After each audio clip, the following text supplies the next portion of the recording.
Architecture is deeply involved in creating a sustainable future. The built environment is a $12 trillion a year industry, and it contributes up to 40% of global CO2 emissions. So it's critical that architects have agency in shaping our built environment, and that comes down to making choices about building materials, sustainability of resources. People weren't really thinking about environment when they were making sort of glass boxes 20 or 30 years ago. So the bond program is one where sustainability, environmental sustainability is a core part of our values. So it's one of the things that it really permeates everything that we do. So we don't necessarily highlight and say, okay, now is when you think sustainably and now over here you don't. It's something that we expect of our students all the time. I think architecture is inherently about people and place, and I think it's also really important to consider that buildings are something that's here for a very long time, usually 50, 100, 200 years.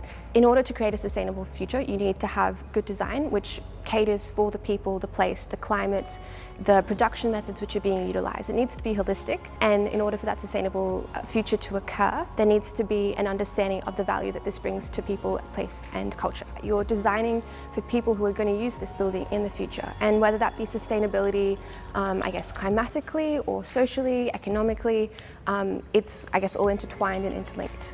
We as architects have a role to try and reduce the amount of building emissions that are going into the atmosphere.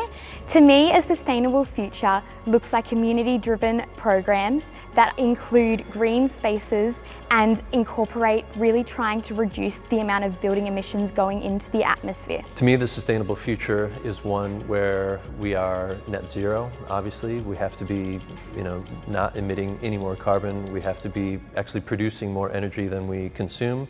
We have this amazing resource in the sun, this limitless, sort of body of energy that we can, like the rest of the Earth, the ecosphere, we can obviously do much, much better. So as quickly as possible, we have to get to that stage. Everything is a kind of a resource, and that the way that we design has to take that entire life cycle into account. And again, I think that's what architects and graduates of the Abedian School of Architecture will be able to do in the future.